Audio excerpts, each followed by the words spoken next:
So yeah, my name is Graham Smith. This is Beyond the Royal Headlines, and I'm very pleased and excited to be talking to Paul Powlesland this evening. And just a reminder of how it works, we've got about half an hour where we're going to chat. I'm going to talk to Paul about various things to do with his activism on the environment, some of the stuff around the monarchy and the royals. There is a Q&A function on Zoom, so please find that and use that to ask questions. Um, you can put the questions in anytime, and I will, about halfway through, start putting some of those questions to Paul. And yeah, the whole thing is about an hour, so we'll wrap up at 8 o'clock, normally pretty much on the dot. And of course, this is run by Republic. It's recorded. It goes on our YouTube channel. And if you're not already, please do join up or check out our latest appeal, which we're raising lots of money so we can prosecute Andrew. Or investigate him first, I should say. And if we find enough evidence, prosecute him. So on that note of prosecuting people, Paul is a barrister and a campaigner, climate and environmental campaigner, has been in the news on various occasions. But of course, one of those occasions was a few days after the death of the Queen in 2022. So welcome, Paul, to this program. And Thank you for having me. on that point, what happened exactly? Was it a blank sign? I get mixed stories from the media as to what exactly happened. Yeah, so I was on that day in my chambers, then in Lincoln's Inn Fields, and I think I saw on Twitter a woman being arrested outside Parliament for having a sign saying "Not my king." Mm. I wasn't particularly involved in any Republican politics or activism at all, but I was so outraged by that, just from a pure free speech point of view, Yeah. um, and just a kind of maybe English liberty point of view that I decided to go and be difficult and see if I could put some grist into the mill there. So I thought of the best way to do it, and I think I was in court the next day, so I couldn't risk arrest because I would miss my case. So I was like, what can I do that will kind of highlight the issue without actually getting arrested? So I went to my chamber's photocopier and took out a blank sheet of A3 from the photocopier machine and cycled down to Parliament Square and walked around with it and walked down Whitehall with just a blank piece of paper. And then the police officer, who I think was drafted in from Norfolk or somewhere, who I don't think was the brightest spark, threatened to arrest me if for having the blank sign and for writing "Not My King" on it.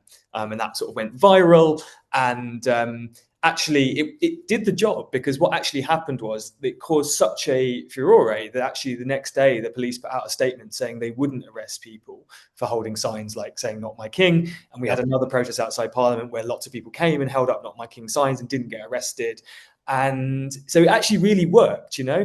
And what I liked about it as well is it sort of goes beyond a bit beyond the role of a lawyer normally, because one of the problems with lawyers is what we do is we kind of often take legal test cases. So what normally I would have done there as a lawyer, I would have gone and spoken to that woman and said, "Oh, I'll represent you for free. And, a year or 2 years down the line, we can have a court case where we decide that it was wrong and you get a few £100 in compensation." But Yeah. actually that doesn't allow people to go out and protest in that moment, does it? The right is taken away in that moment. So Yeah. actually we went out, highlighted the problem, the police backed down, and everyone had their right to express their opinion, which then people did. And people actually messaged me saying, I was genuinely afraid to go out and protest because I can't risk arrest. And now I know that I can. So thank you for standing up for that right. Indeed, and it also helped. I mean, it helped us in the sense that it put that. I mean, the "Not My King" hashtag was already doing the rounds quite a lot without any prompting from us. I mean, we picked it up and ran with it on social media, but then by you and others doing that in person, out there on the street, really helped as well. So it made the "Not My King" message part of that whole period of time. I mean, we've said to the BBC, and that they still won't admit they did anything wrong, but they really didn't have any critical analysis of the monarchy in that week or 10 days after the Queen's death. Although what then happened was actually the BBC wasn't doing any kind of critical analysis at all, but foreign media networks, Yeah. about a day or two, I think it was 3 or 4 days into the whole thing, were just desperate for anything that wasn't sort of saccharine, twee nonsense, basically. And there were no sort of dissenting voices allowed. So they sort of honed in on me and were like, started asking me my opinions. And actually, that was quite transformative for me in a way, because it actually made me think, what do I actually think about the monarchy? You know, I've kind of got used to the Queen being there just because she always has been. But what do I think about this? And it actually intersected a lot with my nature work, and Mm. also some of my work around progressive patriotism, I guess, and the Mm. idea of loving your country. Because Yeah. as someone who's on the left, I do think that we have somewhat unnecessarily ceded the ground of loving your country, loving your fellow citizens to the right. And actually, as well, in regards to nature, I think I actually said in one of the news interviews I did during that week, when they were saying about, you know, the history of the monarchy and what that means for England. I said, you know, I look after oak trees that are older than the House of Saxe-Coburg-Gotha. You know, it's like literally like Yeah. less than 200 years old. We have oak trees way older than that. We have yew trees older than the entire civilization before the Roman invasion. We have rivers that were here before humans even stepped foot on these islands. And it's, to me, quite impertinent that a random German royal family offshoot of less than 200 years should think themselves more Yeah. important to the But story I of think than those parts of this nature. this is the thing with patriotism. It's often very, very selective, and I think that progressive voices can be much broader in their interpretation of the idea of loving your country and actually caring about the people that live here and the land that we live on, rather than just focusing it all on a handful of the state institutions that are all about power and politics. Um, and getting on to, I mean, you do a lot of environmental activism. I think you've been arrested at least once for that kind of work as well. Quite a few times more. I haven't been convicted for any of the rights of Right. nature activism. I have always been concluded that the police were in fact wrong and that what I was doing was right. And Yeah. on a number of occasions, actually, the police were acting unlawfully in Yeah. arresting me for trying to save a tree that should have been saved. Yeah. So, Which they often do, as we found out ourselves. But you've also defended, I believe, environmental protesters, mhm. so that you've got a pretty good understanding of the protest laws and so on. But we were talking the other day about the legacy of sort of feudal and royal land ownership and management, and how that's impacted on the environment, because you see the environment a little bit differently to, I guess, mainstream uh, opinions. You talk about the legal rights of nature and emancipating nature. So what is that legacy that we've been left by that kind of feudal and royal land ownership? Mm.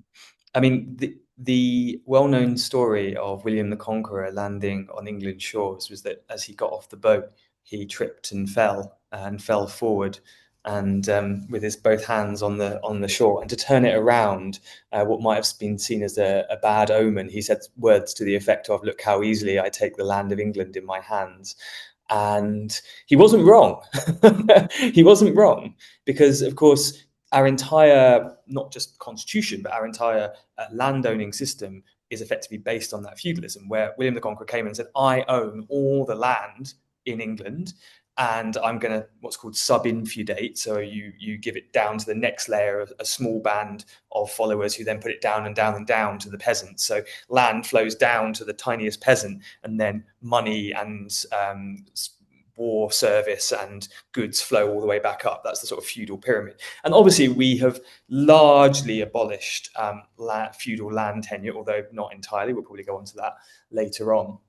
For humans, but we haven't done so for nature, because when the king claimed all land as his own, he claimed the people who lived there. That's what feudalism was. But it was also implied that it was nature too. And that Mm. effectively, if you owned land, you have the right to do whatever you want, really, to the nature on that land, subject to some environmental restrictions, which are often not worth the paper they're written on. So we have this kind of, and that relationship of feudalism, an almost like slave-like relationship between humans and the nature that they own. And I think it's worth putting it in inverted commas there, because to me, the concept of owning things like rivers and trees is bizarre, still exists. And it's not only existing in this country, of course, because the attitude that we have to nature, of dominion, of seeing ourselves as in charge of it, as seeing nature as effectively like a dead resource that's not sacred, that's not alive, that's just to be extracted from for as much money as possible and dumped back into for as much money as possible. We have exported that around the world with colonialism. And you can see the end result of that in countries where that still had their indigenous population. So Australia is a really good example. The Aborigines lived in harmony and in sustainable relationship with nature for tens of thousands of years. And British colonists acting under the British Crown with this idea of nature as a resource came in and within a few decades destroyed huge amounts of the natural world in Australia because they were coming with that attitude. And I fundamentally believe that all of the environmental crises that we see in the world are symptoms of this underlying relationship to nature and the earth that sees nature and the earth as a resource to be used and managed. And that's the environmentalism, managing it well for humans rather than having intrinsic rights. And so it's interesting when we see with the royal family their sort of warm words over environmentalism and the climate crisis and that kind of thing.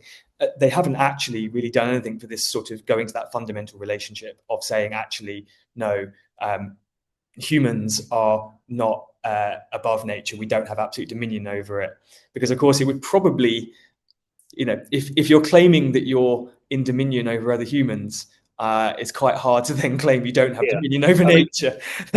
Charles famously or infamously wrote this book called Harmony. He goes on about, harmony between people and nature, but he's very keen on the idea of ownership as well. And, he's got, the Crown Estate is separated out from them now, but the duchies of Cornwall and Lancaster, they still have control over, and they do manage it in a very feudal way. The Crown Estate is quite an interesting example because they're actually, because they've been separated from the royals, they can have slightly different inputs, and they actually are becoming one of the better landowners for relationships with nature now. Ironically, they could do better, and I think it would be good to actually include in the Crown Estate's objects as maybe the primary object is to enrich and enhance nature, and then have economic gains to the treasury and the royal family second. But within the framework they have, they're actually doing, I think, definitely better than the private royal estates, and actually better than the duchies. For instance, I run an environmental project on the River Roding in East London, which is Crown Estate, and they have been actually very supportive of community efforts to restore nature there in a way that I don't know if that would be the case on other private royal land, if that makes sense. Well, I think from what we know of the Duchy of Cornwall, certainly, and when Charles was the Duke of Cornwall, that they're very reluctant to spend money on things which, unless they're an investment in their portfolio, as it were, including, sort of more tangible things like fixing roads and things for people that live on the Isles of Scilly. So they don't bother with any kind of investing. So it's unlikely they're going to invest in nature if they can't be bothered to invest in people. But I think that there is a wider issue as well in terms of land management. I've read before about, there's this whole rewilding movement which has come up against the big landowners who want the land for grouse shooting and hunting and farming sheep and that sort of thing. Is that, that again is all connected to these huge sort of historic. Yeah, and I think especially the royal family and the duchies haven't been as bad as some private landowners and they are trying for some environmentalism, but to me it's quite piecemeal, and it's quite sort of fluffy stuff that doesn't actually engage with the real issue, which is the need to actually restore the estate to its natural glory, I guess. And I'm not sure the current structure will do that, because ultimately the current structure is that both the Duchy of Lancaster and Duchy of Cornwall effectively funnel money into the personal pockets of the monarch and the Prince of Wales, which is a wild way for a country to allocate. I'm just double checking the amount so I don't get it wrong. 135,000 acres, the Duchy of Cornwall of England. Yeah, they're huge areas. To be managed just for the personal expenses of one person is I think an insane way to manage them. And it is, I think, stopping the level of natural restoration that could and should happen on that land otherwise. I don't know if you know about the Wildcard campaign, and there's a really amazing group of young nature activists called Wildcard who are doing a Rewild the Royals campaign, and there's been some alleged changes, but not with the level that it's actually needed. And how would it look if, in fact, both the duchies were, by Act of Parliament, which we could do, removed from the personal power of the or rather, the personal power and also the personal income of the monarch and the Prince of Wales, and if instead they were sort of public nature estates whose prime duty was to restore and protect nature on those lands, and to allow ordinary people to access and to experience nature. And of course, that wouldn't mean we stop farming across the entire duchy. There is some land there that is, high grade land that probably should be used for farming. But if that were done, thousands, probably tens of thousands of acres of land could be rewilded, and land that is at the moment amongst the most barren in the country, like Dartmoor, but which should be the most ecologically rich. And if anyone wants the experience of understanding what rewilding and renaturing could mean in a practical sense, go for a walk across Dartmoor and just experience the lifelessness of much of it, the emptiness, the barren, desolate nature, and then walk to the edge of Wistman's Wood. You're no longer allowed to walk in it because it's so precious and so tiny, and see the rich bounty of a temperate rainforest, this tiny fragment of it, and know that the whole of Dartmoor, most of it, not the whole, most of Dartmoor should look like that. Because Dartmoor on the map is called Dartmoor Forest, but there's almost no trees in it. So and just to see, like, I think we're sort of used to that barren, desolate kind of heathland feel of Dartmoor, but actually it shouldn't look like that. And it should be absolutely dripping in life. And the fact that the duchy owns that and it's still barren, and even the efforts to expand and protect Wistman's Wood have been, half-hearted, frankly, is, I think, indicative. And what's your sort of worldview in terms of the inequality and where this sort of plays a part? Because we are a deeply unequal society, and we see the monarchy as being part of that structure, and it reinforces these sorts of senses of entitlement to do, particularly around land ownership. So I'm sure that if you came up against the Duke of Northumberland, for example, who's a larger landowner, his position is all enhanced and backed up by the fact that we have the monarchy. And I suppose if we didn't have that inequality, then we would have a stronger argument for land. Almost. Well, I mean, it's actually further than that. I mean, it's let's be honest, it's not just like backing up that system. The reason these aristocratic estates, which still own vast swathes of the country, own their land is because the monarch stole it and gave it to them. That's the entire basis. Literally, and some of them, not all, that there's a general basis, but quite a lot of them, it's still like you can trace it directly back from the people who currently own it. These vast tracts of land to the random favourite of a monarch who was given it because he looked at the monarch in the right way or served him well in war in the right way. And, I'm part of the Right to Roam campaign that is campaigning for a right to access land. And it is, again, insane that we allow a very small people, like one person, to control thousands, tens of thousands of acres and exclude everyone else from that. But it's actually, to me, worse than just exclusion for leisure, which is often seen as the issue with Right to Roam. There's also the exclusion of the right and the ability to care for nature, because I've personally found that the far richer experience than just wandering around in nature, as nice as that is actually actively restoring and caring for nature. And I moved to the River Roding on my boat without any permission and just began restoring the river. And as I said before, actually, the Crown Estate, ironically, kind of have been subsequently supportive of that, which thank you to them for that. I doubt it would have been quite so supportive if I'd rocked up to Balmoral or Sandringham to do such a project, or potentially some of the duchy land as well. And it has been the richest, the hardest, but also the richest and most beautiful experience of my life to actively go out there and care for a river. And it is really sad that the vast majority of the country is cut off from that experience. Even if they can go and walk in land, they can't actively go and restore and care for land. because those decisions, those actions are taken by a tiny, tiny, unrepresentative group of people, at the apex of which sits the royal family, who get to make decisions about the restoration of hundreds of thousands of acres, whilst most of us, the most we can do to decide what we want to do for nature is on a postage stamp sized garden.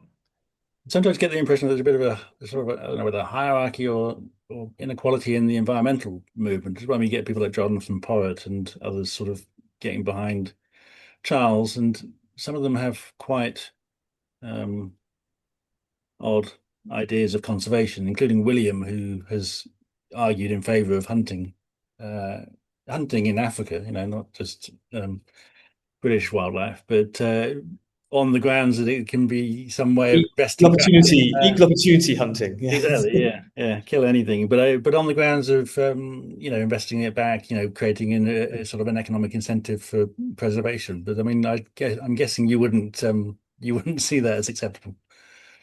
No, I mean, I don't actually know much about hunting in Africa in general. Mm, I am largely based in, I know what about nature in England. I mean, mm, actually, the hunting is kind of complicated. Actually, we kind of ironically we need less and we need more hunting in England. mm, We actually do need to control deer populations better, or at least release apex predators that are going to deal with them, one or the other.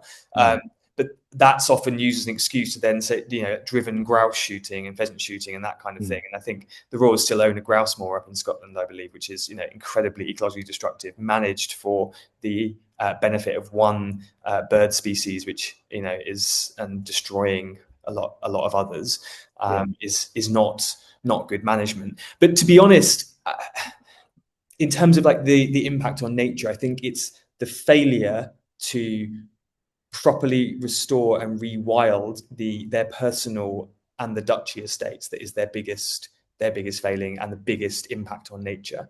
Mm, And if they could agree finally to say, actually, we didn't earn this land.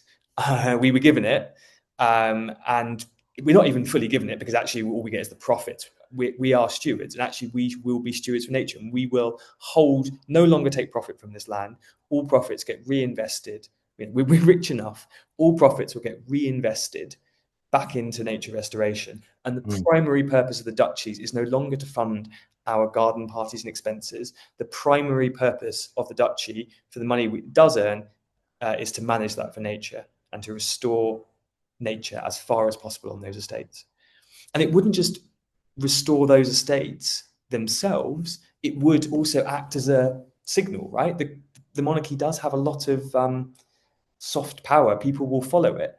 And Well, it's just the actually, thing is it's the lack of leadership, and they often talk about environmentalism, but they don't show any leadership, and they've got huge carbon footprints, and have all yeah, this. we haven't even talked about the carbon thing at the moment. That's a whole other Yeah, topic potentially. Yeah, yeah. exactly. But it's again, these fine words about the climate crisis and nature restoration are generally not matched by action. And if they were, I think it could lead to a lot of inspiration of action. I think it could be a very powerful gesture to say, actually, this weird historical right where I personally get to control hundreds Mm, of thousands of acres and receive the income from it.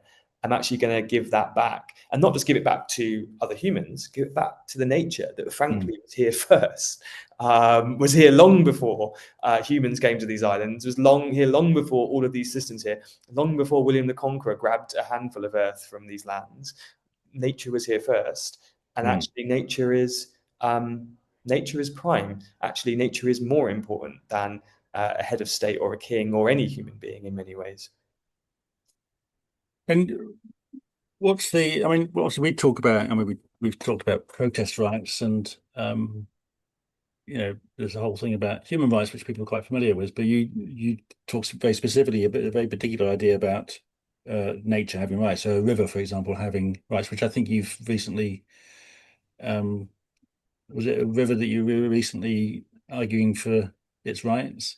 I mean, how? Well, I mean, there's an ongoing sort of river rights Mm, movement, which effectively, I mean, again, this sort of clashes interestingly with the monarchy, because although quite a lot of foreshore and rivers are actually owned by the duchies, but the majority is crown estate. So yeah. argue me to transition the Crown Estate away from its monarchical origins and away from, again, income going back to the monarchy into more of a public nature estate, which holds nature on trust for itself, ideally. Yep. But like the rivers were owned by the Crown. I always find it quite funny as well. We think about the swan thing. I don't know how true it is. It's always struck me as a bit of a ridiculous example of, like, again, like the swans. I think someone posted after the Queen died if they know they've changed ownership, and of course they don't. But we do it to rivers too. The rivers under ownership of the Crown. It's like my river, the Roding, is 500,000 years old. Who on earth thinks anyone should own it, let alone the Crown? And we actually, ironically, one of the biggest milestones in rights of nature history concerns the British Crown, actually, but obviously didn't happen in England. It happened in New Zealand, which is the Wanganui River, which was the first river in the world to be granted self-ownership, what's called legal personality, so the right to be sued in the legal system, and guardians rather than owners. So you go. So this is my question, I suppose, for how it works in law, and that has actually happened in New Zealand. Then, yeah. So, but interestingly, how it came about was because the British Crown basically claimed the river as part of its ownership of New Zealand. And the Maori people were like, well, actually, the river belongs to us. And they were arguing amongst themselves over who owns the river. And the Crown wouldn't give in, the Maoris wouldn't give in. And it was a block to the peace negotiations between the Maori people and the British Crown in the 2000s. And then somebody figured out that actually when they were talking about ownership, they were talking about entirely different things.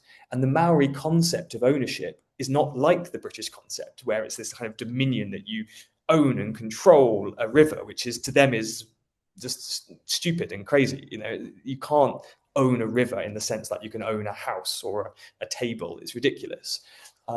So they realized that they were talking at cross purposes, and actually the best solution to whether the Crown or the Maori should own it is that neither should own it, and the river should own itself. And they passed an act of the New Zealand Parliament in 2017 that basically set up a guardianship body with a representative of the Maori and the Crown, and then held that the river effectively owns itself, has guardians look after its interests, lots of committees that work with expert evidence to work out what the river wants and needs, and is self-owned.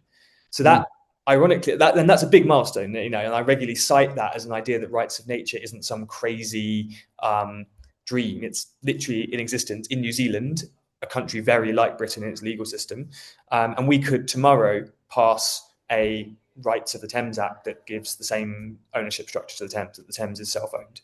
And you could argue then that obviously the river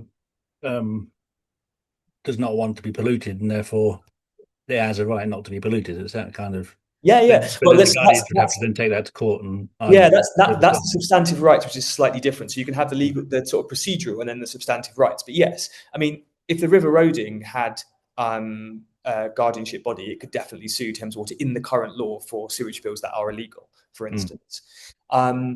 But the interesting thing is as well, we're probably quite far away from Parliament doing that in this country. It's quite a wild idea in some ways. But actually, the monarchy could voluntarily do it to their own estates. What if they were to say, actually, I'm taking this to the next level of my environmental beliefs, and actually, I'm no longer saying that I own this land or the duchy I own this land as in right of the duchy. It actually owns itself, and of course for itself. They could do that. We know why they don't, because they charge for people having bridges over their rivers, or for boats being on the rivers and all the rest of it, and ferries and so on and so forth. So they don't want to lose that.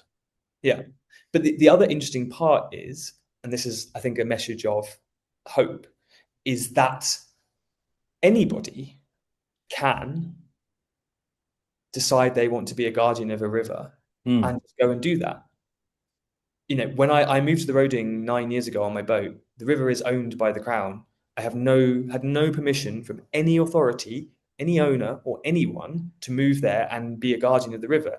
I just went and did it and was like, I am here and I will protect the river with everything I've got, with my life if necessary, to protect her, to restore her, to speak in her interests. And I do it day after day after day, sometimes going to planning meetings, sometimes going and picking the rubbish out. This summer, I set up a whole project to find out where the sewage is coming from. Just this week, a side channel of the Roding, which was in 958. So when England was sort of 30 years old, was known as the Old River. So it was known as old in 958 and was filled in the 20th century, just destroyed. And I went and advocated for it to be redug and to speak in its interests. Mm. And the point is, we don't have to wait like feudal serfs anymore for permission to love and care for nature. Anyone can just go and do this, and they basically can't stop you loving and caring for nature and for rivers. It's very. I mean, I've clashed with the authorities at various points, and I'm sure the Environment Agency would rather I don't do what I'm doing. But what were they going to do? They're going to drag me away from the river and tell me I can't pick the rubbish out. They're going to stop me going for a swim and connecting with the river, or going to meetings and telling everyone of my love for this river and why she's important and why she must be protected. They can't. So I think there's a sort of I think that's a very hopeful message, and one. It's a really beautiful form of activism, because it's not just protesting and asking the powers that be to do the right thing. It's just going out there and doing it, and truly acting as if the world we want to live in already exists. Yeah. Like, I believe the world I want to live in, the river roading owns itself, has guardians, and is properly protected. And turns out you can just go and start doing that now.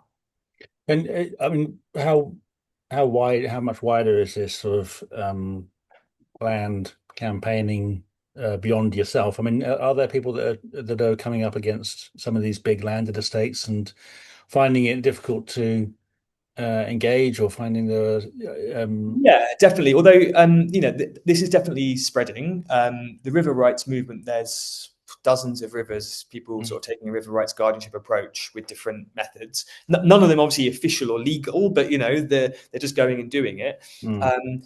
There's a concept called wild service, which Right to Roam, the campaign I'm involved in as well, has been instrumental in setting up. Just this idea of we not only want access to land to go and look at it, we want to actually actively be able to care for it. There's also like really good campaigns like Wildcard, which I mentioned before, which are using clever, sassy, innovative campaigning to persuade and to really force the hand of both the duchies and the royal family, but also big landowners and the church to rewild their land and restore nature on them. And they're definitely worth doing. And I think we can use modern methods to try and get better treatment of nature. Next to I have a tiny strip of land, a river out in the countryside land next to a river. And Viscount Falmouth, who's one of the old aristocrats who was literally given the land by the monarch, basically just really abuses his land. And I was able to go and, create a Twitter thread explaining why they were doing that, to try and force them to do it differently. They don't always react, but actually I think if we were able to really put out what big landowners are and aristocrats and these estates are doing to land and to nature, I think it could be one of the ways to force them to act differently. And I think you sort of briefly touched on the issue of regulation, and a lot of regulation is not really worth the paper it's written on. But of course, with the royals, they're exempted from a lot of that regulation, and they lobby quite hard to do that. I mean, how strong is environmental legislation, and are the big landowners exempt in practice, or do they? Yeah, I mean, there are rules, but most of the time they're not enforced. And I've got a dossier of instances of often quite serious environmental crime that on the river roading alone, that the Environment Agency does nothing about. You walk along the river, and I was able, as an ordinary person, to walk. I was trespassing along the river, and just recording instance after instance of land management so bad it's criminal, like obvious runoff, people ploughing on a slope in the winter, directly next to, within centimeters of the river, so it clearly causing direct runoff, and stripping the fields and sticking in the river, and nothing happened. And then a landowner dumped 10,000 tons of building waste next to the river, nothing happened. Thames Water is putting in over 1 billion litres of sewage illegally into the river roading, lower river roading, every year, nothing happens.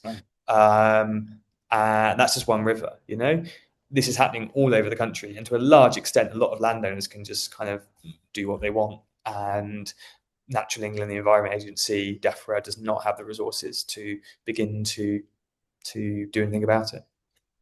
And yeah, just on the got a few questions. Susanna Frieda was asking about this and asked whether the royals have general exemptions or specific exemptions. I don't know whether you've looked at this at all, whether it's come across your radar, but I know they have a lot of specific legislation comes in and they lobby before anybody else gets a chance to look at it to have themselves exempted. And the Queen got Balmoral estate exempted from something in Scotland not that long ago. They seem to be exempted from wildlife protection rules as well. So there's the police can enter any property to pursue um, animal cruelty, but they're not allowed to enter royal estates, and so they shoot protected species, and Mm. nothing anybody can do And, with it. I don't know about the specifics of it, but it is quite interesting. Like, why do you need to exempt yourself from Mm. regulations if you're already abiding by the not only just abiding by those minimum standards of regulations, but you're already doing such great things for nature. Anyway, surely you're way above these standards. Why would you need an exemption from them? Yes, Is the yeah, obvious question, isn't it? yeah. Um, Yeah, but, I mean, and so I think that they just want to make sure that they are never in any danger of being prosecuted, which I think is speaks a lot for them. But they do shoot and hunt, and I understand what you're saying about sort of culling animals and so on, but they do also shoot rare birds uh, and rare animals and so on. In terms of land ownership, I mean, is there kind of an argument for land ownership that comes off this? Would you advocate for reducing these large estates, or is there a legal route to getting to a point in the future where we don't have so much land owned by so few? Yeah, I mean, we either need to redistribute these sort of incredibly large estates, both the royals and the aristocratic ones, um, or change the nature of ownership. You know, Mm, we're currently people always say to write to Rome, how would you like it if I walked through your garden? But of course, like the nature of it's like concentric circles. The smaller the bit of land and the closer it is to like where you actually live, the more rights and exclusion you need from that. Going mm, outwards like that, actually, I don't think people an ordinary sized garden around people's homes. Of course, you shouldn't be able to wander in there. People need privacy, but mm, to say that someone needs the same level of exclusion and privacy when the estate is so big that the land in question is miles away from where they live, or sometimes tens of miles away from where they live, is ridiculous. So we need to change the nature of the rights that people have over it, and also give much stronger duties towards nature. I do also have a concern in this country that we don't enforce minimum standards for nature, and we just kind of constantly bribe off landowners to not damage nature through subsidies. right. The subsidies have a sort of they have a slight element sometimes of like pay me money or nature gets it, Yes. which I don't appreciate. That being said, there are some subsidies that are worthwhile. I think the dividing line is between, are you actively doing work sort of for nature? Like if you're actively building something, putting time and energy and work into it, I can see an argument for public subsidy of that good. But Yep. if we're just paying you not to damage nature Yeah. by doing something destructive, that to me seems wrong.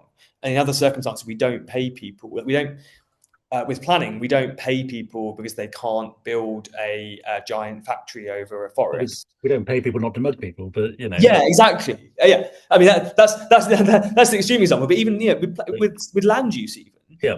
we don't say, oh, you can't we're going to pay you because this lovely forest would be worth 10 million if you could build a factory on it, and you can't build a factory because we don't want you to destroy the forest. We Yeah. don't do that. But for some reason, for large landowning, we do play along with that. Be like, whoa, okay, yeah, you could plow up this meadow, which is really special. So I guess we should pay you not to do that. It seems a bit Oh, suspicious yeah. to me. Nick Sanford's asking whether the government should simply confiscate royal palaces and estates and so on. I mean, how does that? I mean, what's the argument with land reform? Is it buying it off people, or is it some kind of democratic process, or is it confiscation? I think confiscation is a strong word. I Yeah. think I think it does depend, really, doesn't it, on how it was that people ended up with that land. And I think if there's been any time where someone's paid for it, I think that gives a more difficult argument to have it taken off them. But of course, a lot of these estates, they've never been paid for. They've literally were just originally stolen and passed down.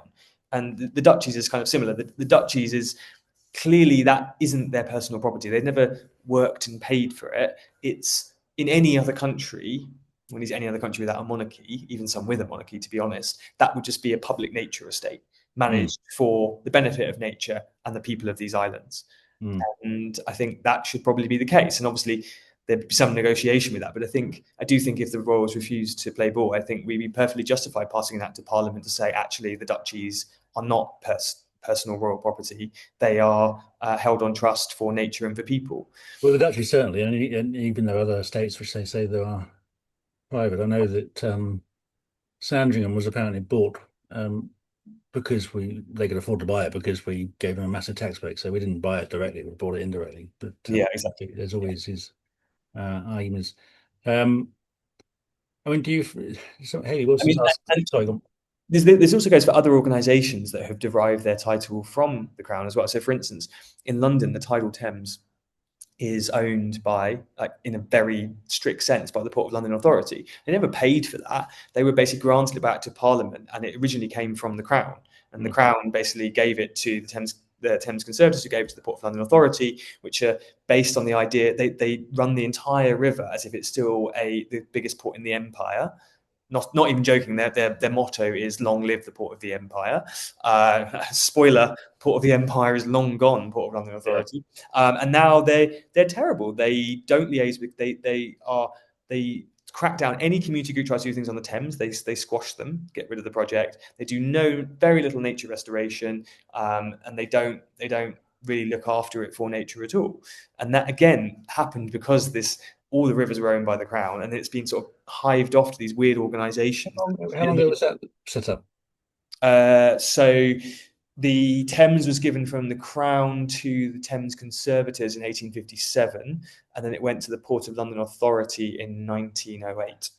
And yeah, and now, random, completely unelected, unaccountable people in the Port of London Authority have far more say than the Mayor of London. The Mayor of London has no say in how the tidal Thames is managed because it's run by a completely unaccountable organisation. The people of London have no say in how the tidal Thames is managed. So, Yeah, yeah. and they regularly block things that people might want, like, oh, we want a nice pool in the Thames. No, no, no. Port of London Authority doesn't want that, so you don't get it. And it's this like slightly weird thing where, because things are owned by the Crown and then often passed on, there's various ports around the country that derive their title from the Crown, where they're just run by unaccountable port authorities. Very strange. And then and there's quite a lot of these weird quirks in Britain. Yeah. And you don't really notice them a lot of the time until, for instance, I came across the Portland Authority because I tried to set up a community project and they squashed it. And so I had something like, wait a second, who's this organization? Where do they come from? Like, who are they? Like, where's their accountability? Like, what is this? And Yeah. I Britain mean, really has a lot of them, these kind of creaky old organizations that were handed power long ago, often straight from the Crown, and now have no accountability. And everyone should be asking, why do we still need you?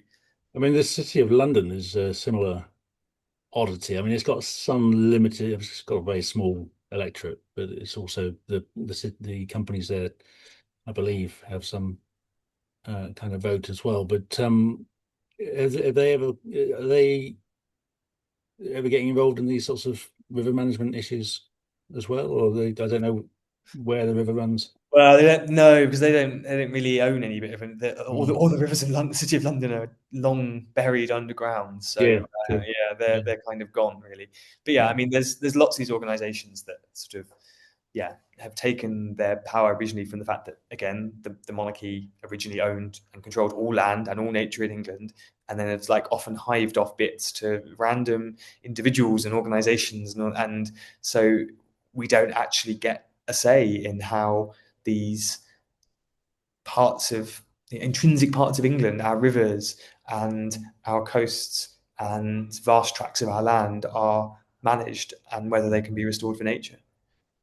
Harry Wilson's asking, it's a bit of a complicated question. It's specifically about a couple of people that I don't know, but it's as a Conservative MP who's also been the co-founder of the Countryside Alliance and involved in setting up the Police and Crime Commissioners, which are now going, but also chair of the College of Policing and has been uh, very big in hunting and so on. I mean, do you find that there is this sort of network of you might call conservative types that are kind of, you know, in these kinds of organizations that are sort of protecting their privileged position with in terms of land ownership?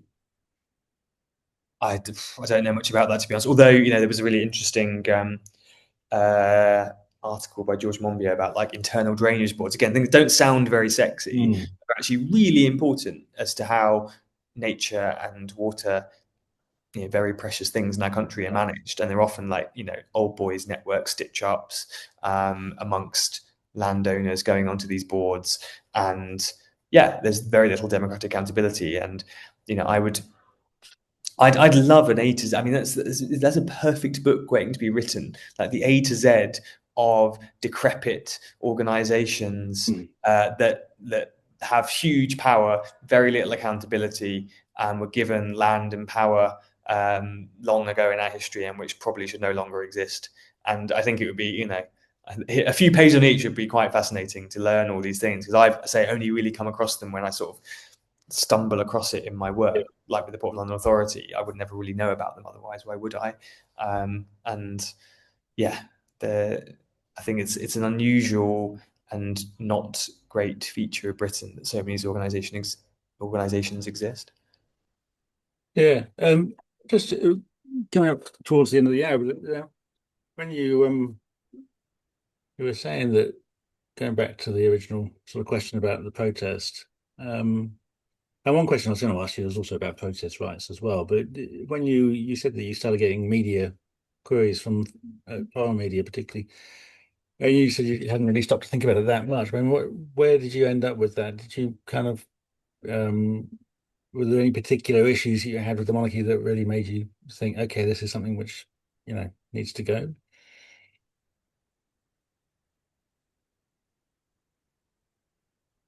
Mm. I mean, obviously, there's all the usual arguments about cost and power and all that kind of stuff. But to me, if I'm honest, the main thing I find problematic about it or difficult about it is that they occupy such a massive space in our national story and in our sense of ourselves as a Mm. country that it actually blocks so much of what actually it should be, and that actually has real consequences out there in the ground. And it kind of sort of reminds you a bit of the kind of that the flag movement of, I guess it's kind of a month or two ago, people started putting up flags all around the country. And it's a bit like that, like for this primacy of the flag is similar. It's like actually the flag is only like it's just over 200 years old, the Union Jack British flag. And by like hoisting it everywhere and like making it such an important part of our national history, when I don't think it really is, we're actually not stopping to examine what we truly are as a country. And to me, that means that actually it genuinely causes damage to our nature and our history because people will like again sort of hero worship this quite recent random Germanic royal family whilst letting our ancient rivers and our trees and our wildlife and the natural beauty of England and these Yeah, islands be destroyed. And if I think even for just imagine if even a fraction of the press coverage of even just the Queen's death had gone to reporting on the destruction and loss of the nature of these lands over the last even just 50 years, yeah, how much more attention could have been brought to them. And so I think, if anything, for me, the worst thing is that they're just a distraction from what yeah. truly matters. And they allow people to, yeah, not engage with actually what, to me, makes these lands truly special. And to me, makes me love these lands and love this country. Indeed. And I think I mean, this is um, don't normally pass up an opportunity to plug my book, but yeah, I mean, Yeah, it's been there the whole time. It's excellent product placement. I talk about how great the country is as well in there, and I, as well as talking about the people and the history, it's also, the amazing nature and the, places like the Highlands and Cumbria, but also the hills of southern England and Dartmoor and all the rest of it, because it is pretty special. And I think that it was kind of symbolic of this, I guess. I mean, this is a sort of trivial example that after the coronation, the Mall was absolutely strewn with rubbish. The people that went there to celebrate, the king, and supposedly in the name of saying how wonderful our country is, it just dumped a load of plastic flags and plastic chairs and tents and all sorts of rubbish all over the central London, which is an interesting insight into what people think is actually important. Um, just on the protest law, obviously, we there's been a lot of coverage because I think the last government introduced a number of laws in a relatively quick succession, one of which came into force 3 days before the coronation. And I think I was probably the first person to be arrested under that one. Congratulations. Yeah, and I think between us, we were the first through to the sixth people arrested under it. But there's been other discussions about changing the law again under this government. So, I mean, are you concerned about the way that's going? As someone who's obviously been in court defending protesters, do you think there's a real threat to the right to protest? Yeah, I mean, they are clearly both the Union Party are clearly intent on removing a lot of these ancient rights and freedoms. Actually, obviously we saw as well last week David Lammy's proposal to remove trial by jury in most instances, which again is, you know, that's actually, I think, a really interesting right for the commoners originally against royal power and Yeah, prerogative, now used against the government's power, because as we know, many protesters have actually been acquitted by juries when they would have likely been convicted by judges, because juries take a view of the overall fairness and what is right, and whether they think, in fact, someone should have been prosecuted for this, protest or whatever, and actually coming up with a more perhaps common sense answer. So yes, the right to protest is under threat. I do think that it is worrying, but also people mustn't be paralyzed by fear. The way to defend these rights is to use them yeah, and to push up against the edges of when they're trying to shut them down. And you don't have to. I'm not advocating for people to go and get arrested necessarily. That's a big life-changing thing. But you can, like with my blank sign protest, you can cleverly highlight the stupidity of the system whilst remaining just on the right side of the law, yeah, and using those kind of methods. And yeah, I feel like similarly, like you're protesting around the coronation, actually, although I obviously have sympathy for you that you were arrested. Probably not a very nice experience. However, actually, the fact that you were, when you're just obviously a lawful, peaceful organization that had clearly communicated with the police about your intent, and they still went and did that, that genuinely struck a blow for a right to protest and for freedom, because people were able to see, wait a second, if Republic, a entirely lawful, sensible, peaceful organization, is getting cracked down upon in this way, that actually is quite bad. And so these instances do help to defend the right in a strange way, even if, I'm sorry, as I wasn't a particularly pleasant yeah. I experience mean, thing for you to go to, but we did for a it while. helped, I think, in the broader struggle, actually. Yeah, we briefly became sort of poster boys for that kind of issue, because I know even Liberty were sort of citing the case and so on. And I think, and I mean, No, I generally, when I heard the news, I was actually down at the protest afterwards. When I heard the news, I couldn't believe they'd done it. I really couldn't no, believe they'd gone to a republic. It's such a, I mean, I guess that the having a nice day for the king with no banners is more important than respecting the rule of law, I guess. But yeah, but well, I mean, what happened is that we got 3 days of solid coverage about us and our protests, so it backfired. But I mean, there's an interesting sort of coming together of some of these points, because the protesting on the Mall for the Tribune the Colour, they've tried to argue that, oh, we've got regulations, it belongs to the royal parks, and you need permission and all the rest of it. And we just kept on going back saying your royal parks regulations do not trump the Human Rights Act. And then last year, the police tried to argue that they could stop us from protesting by using the Human Rights Act. So using the Human Rights Act to stop a protest, is a novel use of it. But they backed down in the end. And I think this is the thing. So if you keep on pushing back and inserting your rights, then Yeah, and this struggle is never won. There's never some yeah, kind of mythical utopia where we're all fine. Like rights are never freely given by those in power. yeah, Most of these rights we now force them against the government, but at various points, most of their history, they were forced against from an unwilling monarch.